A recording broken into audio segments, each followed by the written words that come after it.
दोस्तों YouTube के ऊपर आपने होगा है कि इस नए इन्वर्टर बैटरी कॉम्बो के रिव्यूज तो बहुत देखे होंगे, बट आई एम श्योर कि आपको एक भी रिव्यू देखकर वो क्लैरिटी नहीं आई होगी जो एक कस्टमर पॉइंट ऑफ व्यू से बहुत जरूरी होता है जानना। क्योंकि किसी ने भी आपको रियल टेस्टिंग नहीं कर दिखाई है, सभी ने आपको वर्बली एक्सप्लेन कर दिया है कि भाई इस इन्वर्टर के क्या फीचर्स हैं और इस बैटरी के क्या फीचर्स हैं। इसलिए काफी लोगों ने कॉमेंट किया कि भाई ओकाया के इस नए इन्वर्टर बैटरी कॉम्बो का रिव्यू करो और हमें बताओ कि इस इन्वर्टर बैटरी कॉम्बो के अंदर क्या कुछ नए फीचर्स मिल जाते हैं और ये कॉम्बो हमें क्यों बाय करना चाहिए। इसलिए आज आप लोगों की डिमांड पर मैं लेकर आ गया हूं ओकाया के इस नए इन्वर्टर बैटरी कॉम्बो का रिव्यू। और इस वीडियो के अंदर हम सिर्फ रिव्यू नहीं करेंगे, इस कॉम्बो की हम करेंगे रियल टेस्टिंग, जो कि आपको देगी एक क्लियर चॉइस कि आपको ये इन्वर्टर बैटरी कॉम्बो क्यों बाय करना चाहिए। हेलो दोस्तों, मेरा नाम है अभिषेक और आप देख रहे हैं बैटरी गुरुजी यूट्यूब चैनल। हम इस तरीके से इन्वर्टर बैटरी कॉम्बो के रिव्यूज आप लोगों के साथ शेयर करते रहते हैं। सो इफ इन केस अगर आपने चैनल को अभी तक सब्सक्राइब नहीं किया तो चैनल को अभी सब्सक्राइब कर दीजिए और इस वीडियो को अपने दोस्तों के साथ में जरूर शेयर कर दीजिए जो भी एक नया इन्वर्टर बैटरी कॉम्बो परचेज करना चाहता है अपने घर के लिए इन 2025। तो चलिए स्टार्ट करते हैं इस कॉम्बो का डिटेल रिव्यू। सबसे पहले बात करते हैं ओकाया ब्रांड के बारे में। अब ओकाया ब्रांड के बारे में तो आप लोग ऑलरेडी जानते होंगे, इनकी जो ट्यूबलर बैटरीज है वो काफ़ी ज़्यादा फेमस हैं और काफ़ी ज़्यादा पॉपुलर है, काफ़ी अच्छी लाइफ कस्टमर्स को दी है और पिछले 20 सालों से मोस्ट ट्रस्टेड ब्रांड भी हैं। और मैं आप लोगों को एक चीज़ और बता दूं कि 2025 में मोस्ट ट्रस्टेड ब्रांड का जो अवार्ड है वो भी ओकाया कंपनी को मिल चुका है। अब ओकाया के लाइनअप के अंदर आपको होम यूपीएस कैटेगरी के अंदर दो सीरीज मिलती हैं। पहली सीरीज आपको मिलती है होम यूपीएस सीरीज, जो कि आप मेरे सामने देख रहे हैं, जो कि बेसिकली उन लोगों के लिए है जिनको घर में अपना पावर बैकअप सॉल्यूशन चाहिए या फिर आप कह सकते हो रेजिडेंशियल नीड्स के लिए, जो कि आप यहां पर ये इन्वर्टर देख सकते हैं। अब दूसरी सीरीज आती है HKVA सीरीज, जो कि बेसिकली उन लोगों के लिए जिनको पावर लोड चलाना है जैसे कि AC वगैरह, या फिर प्योरली उन लोगों के लिए जिनकी कमर्शियल नीड्स है, जिनको बड़ा लोड चलाना है काफ़ी लंबे टाइम तक के लिए। अब बात करते हैं अपने कॉम्बो के बारे में जिसका आज हम रिव्यू कर रहे हैं। यहाँ पर आप वो कॉम्बो देख सकते हैं और अगर आप इनके लुक्स देखेंगे तो बिल्कुल चेंज है पिछले इन्वर्टर और बैटरी से, क्योंकि ये इसी साल लॉन्च किया गया है। और जो इन्वर्टर आज हमारे साथ में है वो है ओकाया का एडवांस ट्रू साइन वेव, इसीलिए इस मॉडल का नाम है ATSW 1175 12 वोल्ट। और एक चीज़ काफ़ी ज़्यादा सही है कि अगर ये इन्वर्टर 12 वोल्ट में है तो एक ट्रांसपेरेंसी रखने के लिए यहाँ पर 12 वोल्ट जो है वो मेंशन किया गया है। ये एक प्योर साइन वेव इन्वर्टर है और अगर इसकी टेक स्पेक्स की बात करूँ तो 925 VA का इन्वर्टर है और 740 वॉट का जो लोड है वो आप इसके ऊपर चला सकते हैं। वहीं अगर बात करें बैटरी की तो यहाँ पर आप बैटरी चेकआउट कर सकते हो। ये है ओकाया की पावर ऑन OPSJT 19048, जो कि 160H की शॉर्ट जंबो ट्यूबलर बैटरी है। और यहाँ पर अगर आप इसका कंटेनर देखोगे ना तो शॉर्ट जंबो ट्यूबलर है, बट स्टिल इसकी जो कंटेनर की हाइट है वो काफ़ी ज़्यादा है, जिस वजह से पानी थोड़ा सा ज़्यादा आता है इसके अंदर और आपको कम मेंटेनेंस करनी पड़ती है। अब इसकी और भी ज़्यादा खासियत है जिसके बारे में हम आगे बात करेंगे, बट सबसे पहले मैं आपको इसकी क्लोज लुक की तरफ लेकर चलता हूँ और देखते हैं कि आपको इस कॉम्बो में क्या कुछ देखने के लिए मिल जाता है। तो यहाँ पर अभी आप इस कॉम्बो के लुक्स चेकआउट कर सकते हो। दोनों वाइट कलर के अंदर आपको देखने के लिए मिलते हैं। स्ट्रेट बात करें अगर इन्वर्टर की तो यहाँ पर आप इन्वर्टर चेकआउट कर सकते हो। काफ़ी ज़्यादा कॉम्पैक्ट डिज़ाइन आपको यहाँ पर मिलता है, वो इसीलिए क्योंकि इस इन्वर्टर के अंदर आपको सिंगल PCB मिलती है जिसके ऊपर सारी चीज़ें माउंटेड हैं, यानी कि वायरिंग वगैरह का कोई भी प्रॉब्लम नहीं है। और सिंगल PCB डिज़ाइन की वजह से ही इसका जो साइज़ है वो कॉम्पैक्ट हो पाया है। और यहाँ पर अगर बात करें इसके फ्रंट लुक्स की तो ओकाया की ब्रांडिंग आपको टॉप लेफ्ट कॉर्नर पर मिलती है। टॉप राइट कॉर्नर पर ट्रू साइन वेव ATSW 1175 की ब्रांडिंग है। यहाँ पर आपको सुपर इंटेलीचार्ज की ब्रांडिंग मिलती है। यहाँ पर आपको कंट्रोल पैनल मिल जाता है जिससे कि आप इन्वर्टर की सारी सेटिंग फ्रंट से एक्सेस कर सकते हो, यानी कि बैक में आपको कोई भी स्विचेस नहीं मिलते। और ये काफ़ी अच्छा इनिशिएटिव है क्योंकि काफ़ी लोगों को बैक साइड में कोई भी स्विचेस वगैरह ना स्विच करने में थोड़ा सा डर लगता है कि भाई करंट वगैरह ना लग जाए, इसलिए कंपनी ने इस चीज़ को इनिशिएटिव लेते हुए इसको फ्रंट में दिया गया है। आप लोग मुझे कमेंट करके ज़रूर बताएं कि आपको फ्रंट में कंट्रोल पैनल कैसा लगा। अब यहाँ पर आपको बैटरी सिलेक्शन स्विच मिलता है। अगर आप इसको होल्ड कर रखोगे तो SMF पर आ जाएगा और अगर आप इसको स्विच नहीं करोगे तो ये स्टैंडर्ड ट्यूबलर पर रहेगा। चार्जिंग करंट आप लो और हाई सेलेक्ट कर सकते हो। जो भी आपको सेटिंग यहाँ पर चेंज करनी है आपको सिंपली उसको होल्ड कर रखना है। UPS मोड, इको मोड यहाँ पर मिलता है। UPS ऑन का आइकन यहाँ पर है। बैटरी चार्जिंग और बैटरी लो का आइकन इधर है। यहाँ पर अगर कोई भी फॉल्ट होगा तो ये रेड कलर के अंदर इंडिकेट करेगा। यूपीएस ओके का साइन इधर है, मेंस ऑन का साइन यहाँ पर है। और एक चीज़ हमेशा याद रखें, जब भी आप इस इन्वर्टर को बैटरी से कनेक्ट करें तो आपको सबसे पहले बैटरी को कनेक्ट करना है और उसके बाद ही आउटपुट सॉकेट लगाना है। जब आप इसको बैटरी से कनेक्ट करोगे तो जब आपका ये थंब का आइकन आ जाएगा उसके बाद ही आपको आउटपुट सॉकेट लगाना है। इस चीज़ का हमेशा याद रखें। अब अगर बात करें इसके साइड प्रोफाइल की तो यहाँ पर आपको वेंटिलेशन होल्स मिल जाते हैं। इस साइड में आपको जो कंप्लेंट नंबर वगैरह है वो यहाँ पर मेंशन किया गया है, नीचे कुछ वार्निंग यहाँ पर दी गई है। ऊपर की साइड में आपको ओकाया की जो ब्रांडिंग है वो मिल जाती है। वहीं अगर बात करें बैक प्रोफाइल की तो यहाँ पर आप चेकआउट कर सकते हो। इधर आपको स्टिकर देखने के लिए मिल जाता है, ATSW सीरियल नंबर यहाँ पर है और यहाँ पर आपको कैपेसिटी लिखी हुई है 925 VA, 740 वाट का लोड उठा सकता है।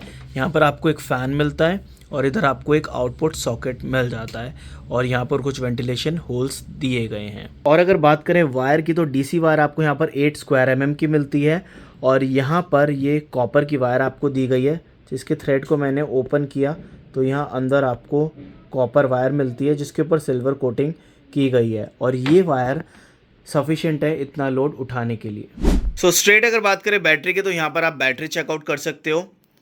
काफ़ी ज़्यादा हाइट आपको इस बैटरी की मिलती है अगर आप दूसरी कंपनी की शॉर्ट जंबो ट्यूबुलर बैटरी से इसे कंपेयर करोगे। मॉडल नेम है पावर ऑन OPSJT 19048, 48 मंथ्स की वारंटी के साथ में आती है। 160 H की ये बैटरी है C20 कैपेसिटी के साथ में। यहाँ पर टोल फ्री नंबर लिखा हुआ है और फ्रंट में डिज़ाइन काफ़ी ज़्यादा अच्छा दिया गया है और यहाँ पर इस बैटरी को कंपनी बोलती है एक्स्ट्रा बैकअप डिज़ाइन। और इस बैटरी के साथ में ना इसके बॉक्स के ऊपर आपको जो सर्टिफाइड बैकअप आ रहा है वो भी देखने के लिए मिलता है, जिसके अंदर लिखा हुआ है कि कितने लोड के ऊपर आपको कितना बैकअप मिलेगा। इंडस्ट्री के अंदर ये पहली बैटरी है जिसके अंदर आपको ये चीज़ देखने के लिए मिलती है। यहाँ पर अगर आप इसके फ्लूइड इंडिकेटर्स भी चेकआउट करोगे तो काफ़ी यूनिक डिज़ाइन यहाँ पर दिया गया है। यूनिक डिज़ाइन के साथ में यूनिक फीचर भी आपको मिलता है कि जस्ट आपको पानी डालने के लिए इसको ट्विस्ट करना है और ये अलग हो जाएगा, यानी कि कोई भी एसिड वगैरह यहाँ पर आपको नहीं मिलेगा, निकलेगा जब आप इसको बाहर निकालोगे। जस्ट आपको पानी लेना है और यहीं से इसको पोर कर देना है और ये ऊपर का साइज़ काफ़ी ऊंचा है जिस वजह से पानी बाहर की साइड में नहीं आएगा। दूसरी कंपनीज में क्या है कि आपको कुछ इस तरीके से वेंट प्लग निकालना पड़ता है और एसिड की जो ड्रॉप्स हैं वो भी बाहर आ जाती हैं, बट यहाँ पर ऐसा कुछ नहीं है। पानी जब आपने डाल लिया जस्ट आपको इसको वापस से अंदर लगा देना है। और एक चीज़ काफ़ी ज़्यादा सही है, यहाँ पर ये जो कैप्स है ना वो इस तरीके से बनाई गई हैं कि आप जब वायर भी लगाओगे ना तो ये आराम से इसके अंदर फिट हो जाती हैं। तो ये भी चीज़ मुझे काफ़ी ज़्यादा सही लगी। सीरियल नंबर आपको यहाँ पर मेंशन देखने के लिए मिल जाएगा। तो ये थी कुछ लुक इस कॉम्बो की और साथ ही जब भी पावर कट होगा तब आपको ये अलर्ट करेगा कुछ इस तरीके से। मैं यहाँ से मेंस कट ऑफ कर रहा हूँ।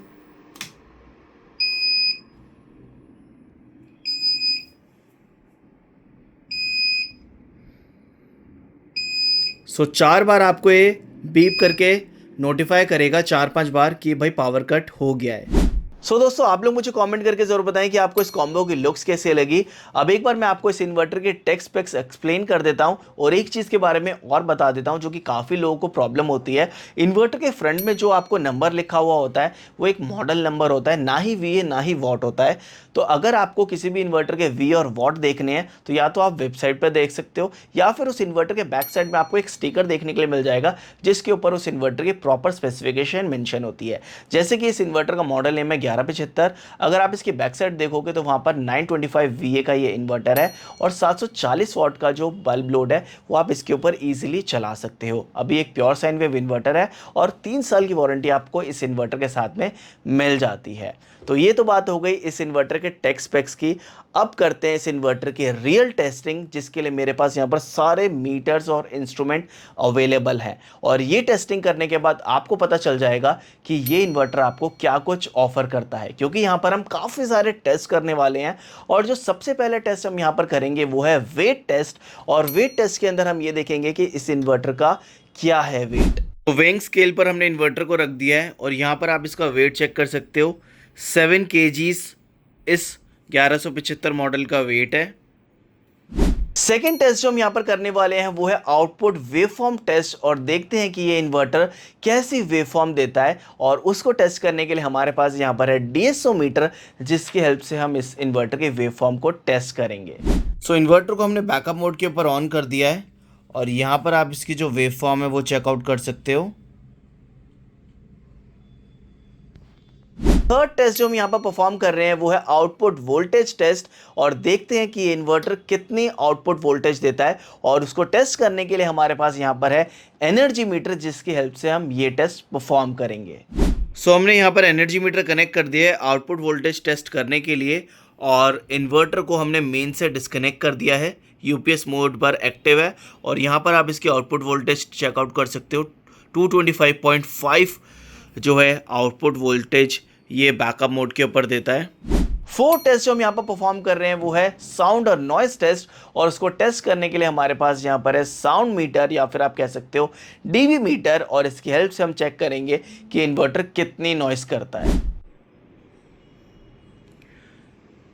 सो आप लोगों ने यहाँ पर देखा हमारे जो रूम का साउंड लेवल है इन डीबीज वो 43 के आसपास है। अभी हमने इन्वर्टर को ऑन नहीं किया है, सिर्फ बैटरी से कनेक्ट है। और अब मैं इसको मेन से कनेक्ट करूँगा और देखते हैं कि मेंस मोड के ऊपर व्हाइल चार्जिंग कितना जो साउंड लेवल है वो और ऊपर जाता है। सो आप लोगों ने देखा सेम लेवल ऑफ डीबी इस टाइम पर मीटर पर दिखा रहा था। हमने इन्वर्टर को मेन से एक्टिव कर दिया है, बैटरी हमारी फुल चार्ज है। 28 वाट्स का जो कंजम्पशन है वो इस टाइम पर हो रहा है, और कोई भी जो नॉइज़ है वो यहाँ पर नहीं आ रही, यानी कि जो हमारे रूम का पहले लेवल था सेम लेवल ऑफ डीबी अभी भी मेंटेन है। अब हम इसको यूपीएस मोड पर ऑन करेंगे और तब चेक करेंगे कि कितना नॉइज़ आता है। सो अब आप यहाँ पर देख सकते हो सेम 42-43 लेवल ऑफ डीबी इस टाइम पर मेंटेन है। हमने इन्वर्टर को बैकअप मोड के ऊपर ऑन कर दिया है, मेंस हमने यहाँ से ऑफ की हुई है, और किसी भी तरीके की नॉइस इन्वर्टर से नहीं आ रही है। अब हम यहाँ पर लोड चलाकर चेकआउट करेंगे कि कितने लेवल ऑफ डीबी इंक्रीज होता है। सो आप लोगों ने यहाँ पर देखा हमने 200 वाट्स का जो बल्ब है वो यहाँ पर एक्टिव कर दिया है। इन्वर्टर का फ़ैन अभी एक्टिव नहीं हुआ है, और सेम लेवल ऑफ डीबी हम यहाँ पर देख सकते हैं, यानी कि कोई भी नॉइस अभी तक नहीं आ रही है। अब हम यहाँ पर थोड़ा सा और लोड चलाएंगे और इसके फ़ैन को एक्टिव होने देंगे और देखते हैं कि तब कितना नॉइज़ आता है। सो यहाँ पर आपने देखा जो साउंड लेवल है वो 54 डीबीज के आसपास पहुँच चुका है, क्योंकि जो इन्वर्टर का फ़ैन है वो अब एक्टिव हो चुका है। हमने यहाँ पर लोड जैसे इंक्रीज़ किया, यानी कि फुल लोड हमने यहाँ पर डाल दिया है, और जो फ़ैन है वो अब फुल स्पीड के साथ में ऑन हो चुका है। और जब फ़ैन फुल इंटेंसिटी के साथ ऑन हो जाता है तो डीबी लेवल 54 के आसपास पहुंच गया है। और एक चीज़ मैंने यहाँ पर और नोटिस करी, जब मैंने लोड थोड़ा सा कम था तो उस टाइम पर जो फ़ैन है वो वेरिएबल स्पीड पर काम कर रहा था, और जब मैंने लोड इंक्रीज़ किया तो स्पीड जो है फ़ैन की वो और इंक्रीज़ हो गई। जब थोड़ा सा कम स्पीड पर था तो डीबी लेवल 46-47 के आसपास था, जैसे ही लोड ज़्यादा डाला तो 54 डीबीज़ के आसपास आ गया। और ये साउंड लेवल ऐसा नहीं है कि जो आपको इरिटेट करेगा, सिर्फ हल्की सी जो आपको फ़ैन की आवाज़ है वो यहाँ पर सुनाई देगी, और वो भी जब आप इन्वर्टर के पास जाओगे। फिफ्थ टेस्ट जो हम यहाँ पर परफॉर्म करेंगे वो है चार्जिंग करंट टेस्ट, और उसको टेस्ट करने के लिए हमारे पास यहाँ पर मीटर है, और देखते हैं कि ये इन्वर्टर कितने एम्पेयर से बैटरी को चार्ज करता है स्टैंडर्ड मोड और हाई मोड के ऊपर। सो हमने इन्वर्टर को मेन से एक्टिव कर दिया है, और अभी जो चार्जिंग करंट है वो हमने नॉर्मल स्टैंडर्ड मोड के ऊपर रखा हुआ है, और यहाँ पर ये 14.6 एम्पेयर से जो बैटरी को है वो चार्ज कर रहा है। अब यहाँ से मैं चार्जिंग करंट को और इंक्रीज़ करता हूँ, हाई पर इसको शिफ्ट कर देता हूँ।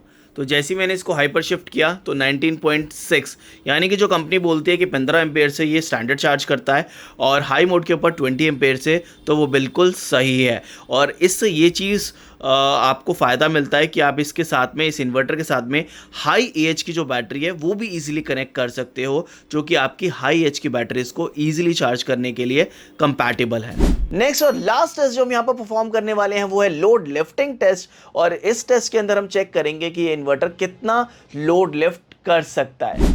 सो यहाँ पर भी आप देख सकते हो हमने लोड को रख लिया है लिफ्ट करने के लिए इस इन्वर्टर के साथ में। एनर्जी मीटर यहाँ पर कनेक्ट कर दिया है, और यहाँ पर 200 वाट के 3 बल्ब हैं, एक 100 वाट का है और एक 200 वाट का हमने एक्स्ट्रा बल्ब यहाँ पर ऐड किया है। तो सबसे पहले हम ये वाला लोड यहाँ पर एक्टिव करेंगे। तो यहाँ पर आप देख सकते हो कि 200 वाट के 3 बल्ब और एक 100 वाट का बल्ब हमने यहाँ पर चलाया है। टोटल 700 वाट के जो बल्ब्स हैं, यानी कि बल्ब लोड, वो यहाँ पर चल रहा है। एक्टिव लोड आप यहाँ पर देख सकते हो, और जैसे जैसे आप बैटरी के ऊपर लोड बढ़ाते चले जाते हो तो वोल्टेज जो है, आउटपुट वोल्टेज वो ड्रॉप हो जाती है, जिस वजह से जो एक्टिव लोड है वो भी आपको यहाँ पर कम नज़र आता है। और अब हम यहाँ पर जो ये वाला 200 वाट का बल्ब है ये भी एक्टिव करेंगे 100 वाट को यहाँ पर कम करके। 100 वाट हमने कम किया और अब हम यहाँ पर 200 वाट का जो बल्ब है वो हमने यहाँ पर एक्टिव कर दिया है। तो आप देख सकते हो 800 वाट के जो बल्ब्स हैं उसके ऊपर ये ओवरलोड दिखा रहा है। स्टिल में एक और जो बल्ब है वो मैंने यहाँ पर एक्टिव कर दिया है और एक्स्ट्रा लोड मैंने यहाँ पर एक्टिव कर दिया है। और इस इन्वर्टर की ना एक खासियत ये है कि अगर आपका लोड थोड़ा सा ज़्यादा है और यानी कि ओवरलोड भी हो रहा होगा ना, तो इंस्टेंट बंद नहीं होता है। जो आउटपुट वोल्टेज है उसको ड्रॉप करके आपके लोड को ये थोड़े टाइम तक चलाता रहता है। तो ये एक इस इन्वर्टर की खासियत है जो कि मैंने यहाँ पर देखी है। और कंपनीज़ में क्या होता है, अगर आपका ओवरलोड है तो इंस्टेंट आपका जो लोड है वो शट ऑफ हो जाता है, बट वो चीज़ यहाँ पर नहीं होती। एटलीस्ट आपको यहाँ पर टाइम मिलता है। तो यानी कि आप मान सकते हो इस इन्वर्टर के ऊपर आप 700 वाट का जो लोड है वो इजीली चला सकते हो। दोस्तों इतने सारे टेस्ट करने के बाद अब आपको क्लैरिटी आ गई होगी कि ये इन्वर्टर आपको क्या कुछ ऑफर कर रहा है। बट एक क्वेश्चन जो कि आप हमेशा मुझसे पूछते हो कि भाई इन्वर्टर के अंदर ट्रांसफार्मर एल्यूमिनियम का है या कॉपर का, तो इस इन्वर्टर के अंदर आपको एल्यूमिनियम का ट्रांसफार्मर मिलता है। अगर आपको कॉपर वाले ट्रांसफार्मर वाला इन्वर्टर चाहिए तो वो एक्सपेंसिव होता है, अप्रॉक्सीमेटली 1.5x से लेके 1.75x उनका प्राइसिंग होता है एक नॉर्मल एल्यूमिनियम वाले ट्रांसफार्मर वाले इन्वर्टर से।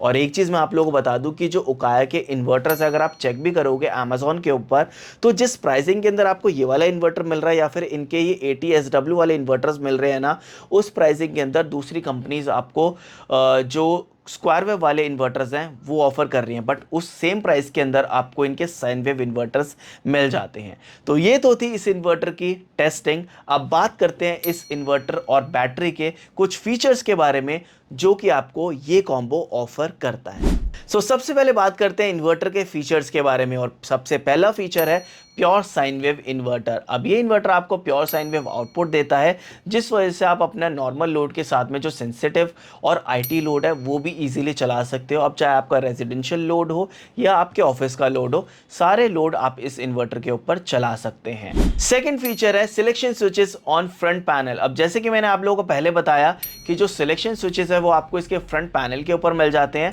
जिस वजह से आप सारी सेटिंग फ्रंट से एक्सेस कर पाते हो। और ये बेसिकली उन लोगों के लिए काफ़ी ज़्यादा हेल्पफुल है जो लोगों को थोड़ा सा इन्वर्टर के पीछे जो स्विचेस हैं उसको स्विच करने में थोड़ा डर लगता है कि भाई शॉर्ट सर्किट वगैरह या फिर मुझे करंट ना लग जाए, तो वो लोग एटलीस्ट जो सेटिंग है फ्रंट में देने से इजीली एक्सेस कर सकते हैं बिना किसी डर से। बाकी आप लोग मुझे कमेंट करके ज़रूर बताएं कि जो सेटिंग है वो फ्रंट में ही होनी चाहिए या फिर बैक साइड के अंदर। थर्ड फीचर है 2 stage battery low alarm feature. अब आपने जनरली देखा होगा इन्वर्टर्स के अंदर आपको लो बैटरी अलार्म तभी आता है जब वो कट ऑफ होने वाला होता है, बट इस इन्वर्टर के अंदर आपको 2 बार सुनाई देता है। अब जब पहली बार सुनाई देगा तो ये आपको अलर्ट करता है कि भैया बैटरी लो होने वाली है, तो आप अपना जो लोड है वो कम कर सकते हो फॉर लॉन्गर बैकअप। तो अगर आपने लोड डाला हुआ है 60% से 100% इन्वर्टर के ऊपर, तो आपको जो लो बैटरी प्री अलार्म फीचर है वो आपका अलर्ट करेगा आपको 11.2 वोल्ट के ऊपर। बट अगर आपका लोड 0 से 60% है तो 10.8 पर आपको सुनाई देगा, और जो बैटरी कट ऑफ होगी वो 10.7 वोल्ट्स के ऊपर कट ऑफ होगी। और ये फीचर 10.7 पर इसलिए रखा हुआ है ताकि बैटरी को जो है डीप डिस्चार्जिंग से बचाया जा सके। नेक्स्ट फीचर है इको और यूपीएस मोड। अब आपको इस इन्वर्टर के साथ में इको और यूपीएस मोड भी मिल जाता है। अगर आपने इको मोड सिलेक्ट किया हुआ है तो 90 वोल्ट से लेकर 280 वोल्ट्स जो है वो आपको एक रेंज मिलती है यहाँ पर इनपुट, और अगर आपने यूपीएस मोड पर रखा हुआ है तो 180 से लेकर 260।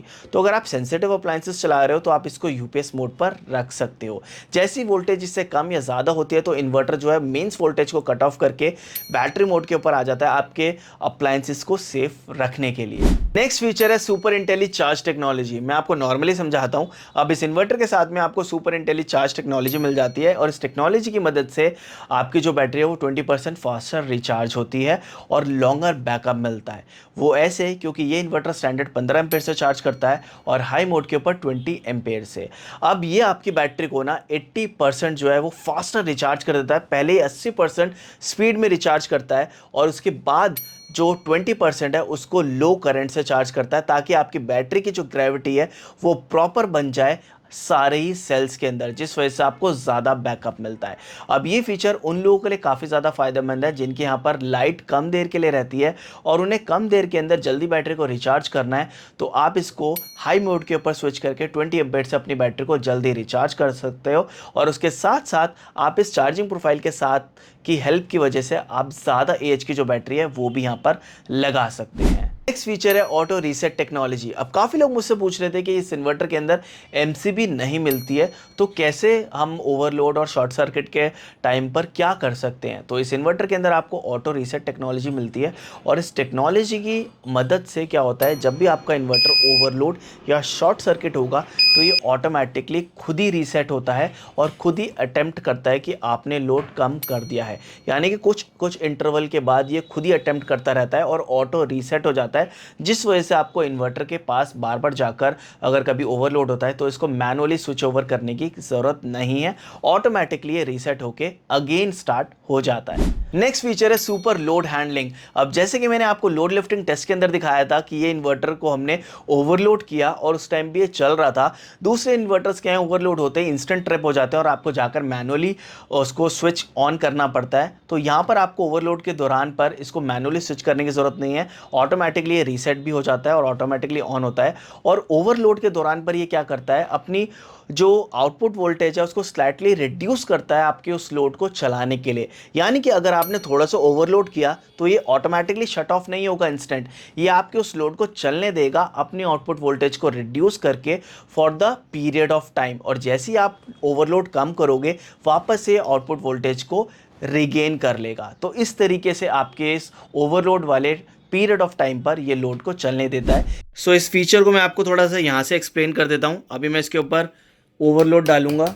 मैंने 4 200 वाट के बल्ब डाल दिए हैं, 800 वाट जो बल्ब है वो मैंने डाल दिया है और अभी ये ओवरलोड हो गया है। अब मैं इसके ऊपर और 300 वाट का लोड डाल रहा हूँ। यहाँ पर आप देख सकते हो मैंने 300 वाट और डाल दिए हैं और ये ट्रिप नहीं हुआ है। इसने क्या किया, आउटपुट वोल्टेज को ड्रॉप कर दिया, क्योंकि आप यहाँ पर देख सकते हो जो बल्ब्स हैं वो डिम हो गए हैं। यानी कि आउटपुट वोल्टेज को ड्रॉप करके इसने लोड को चलने दिया है, कट ऑफ नहीं हुआ है।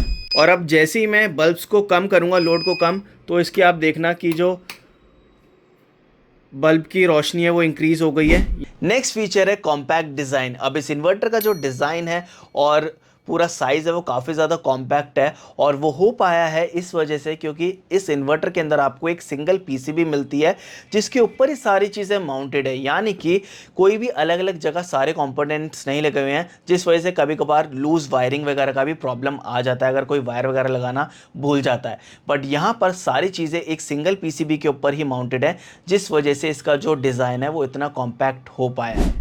लास्ट चीज़ जो कि मैं आप लोगों को बता दूं कि ये इन्वर्टर कितने वोल्ट्स तक बैटरी को चार्ज करता है, तो ये 14.4 वोल्ट्स तक बैटरी को चार्ज करता है, उसके बाद कट ऑफ हो जाता है और जो लो बैटरी का कट है वो 10.7 वोल्ट्स पर आपको सुनाई देगा। सो ये तो थे इस इन्वर्टर के इतने सारे फीचर्स। अब बात करते हैं बैटरी के फीचर्स के बारे में जो कि इस बैटरी को यूनिक बनाती है। सबसे पहला फीचर कि ये बैटरी आती है सर्टिफाइड बैकअप आर की वजह से, जो कि मुझे पर्सनली काफ़ी ज़्यादा सही लगा। यानी कि इस इन्वर्टर के बॉक्स के ऊपर मेंशन है कि आपको कितने लोड के ऊपर कितना बैकअप मिलेगा और ये इंडस्ट्री के अंदर सबसे पहली बैटरी है जो कि इस तरीके की ट्रांसपेरेंसी देती है। और नेक्स्ट वीडियोस के अंदर हम जो ये सर्टिफाइड बैकअप आर है वो भी टेस्ट करेंगे और आपको बताएंगे कि ये कितना बैकअप कितने लोड के ऊपर देती है। नेक्स्ट फीचर है वेंट प्लग्स। अब जैसे कि मैंने आप लोगों को बताया कि जो वेंट प्लग्स हैं जस्ट आपको ट्विस्ट करना है और काफ़ी ज़्यादा यूनिक है ये, और आप पानी इसी के अंदर डाल सकते हैं और इस वजह से कोई भी पर्सन इसके अंदर पानी डाल सकता है, एसिड वगैरह स्पिल होने के चांसेस नहीं होते during the top up. Next feature है एक्स्ट्रा बैकअप डिज़ाइन। अब ये बैटरीज डिज़ाइन की गई हैं एक्स्ट्रा बैकअप डिज़ाइन के लिए, और अगर आप इसको ओकाया के इन्वर्टर्स के साथ में यूज़ करते हो तो ये बैटरी 20% फास्टर रिचार्ज भी होती हैं। तो ये तो थे इस इन्वर्टर बैटरी कॉम्बो के कुछ फीचर्स। अब बात करते हैं कुछ प्रोटेक्शन फीचर्स के जो कि आपको ये इन्वर्टर ऑफर करता है। Overload protection feature, battery low cut protection, over temperature protection, short circuit mains के लिए प्रोटेक्शन, शॉर्ट सर्किट बैटरी के लिए प्रोटेक्शन। तो ये सारे आपको प्रोटेक्शन फीचर्स मिल जाते हैं इस इन्वर्टर के साथ में। अब आपको यहाँ पर कुछ अलार्म फीचर्स भी मिलते हैं और बजर फीचर्स भी मिलते हैं इस इन्वर्टर के साथ में, जिसके बारे में मैं आपको बता देता हूँ। तो अगर आपको बजर कॉन्टिन्यूस सुनाई दे रहा है तो इट मीन्स कि कोई शॉर्ट सर्किट हुआ है। अगर आपको बीप्स आ रही हैं तो वो ओवरलोड के लिए हो सकती है, लो बैटरी के लिए हो सकती है, और साथ ही मेंस फेल और यूपीएस ऑन के लिए आपको जो बीप्स हैं वो यहाँ पर सुनाई देंगी। यानी कि जब भी पावर कट होगा ये आपको अलर्ट करेगा कि आप पावर कट हो चुका है। सो दोस्तों, उम्मीद करता हूं कि इतना लॉन्ग रिव्यू देखने के बाद अब आपको क्लैरिटी आ चुकी होगी कि ये इन्वर्टर आपको क्या कुछ ऑफर कर रहा है। सो दोस्तों, मुझे कमेंट करके आप ज़रूर बताएं कि आपको ये कॉम्बो कैसा लगा। अगर आपको ये कॉम्बो परचेज करना है तो डिस्क्रिप्शन के अंदर आपको प्रोडक्ट्स टैग मिल जाएंगे, आप डायरेक्टली क्लिक करके उनको बाय कर सकते हैं, और अगर आप चाहें तो इसे ऑफलाइन भी बाय कर सकते हैं। आपको ये कॉम्बो कैसा लगा मुझे कॉमेंट करके ज़रूर बताइएगा। वीडियो को ज़रूर लाइक कीजिएगा, चैनल को सब्सक्राइब कीजिएगा। मिलते हैं नेक्स्ट वीडियो में, तब तक के लिए जय हिंद, जय भारत।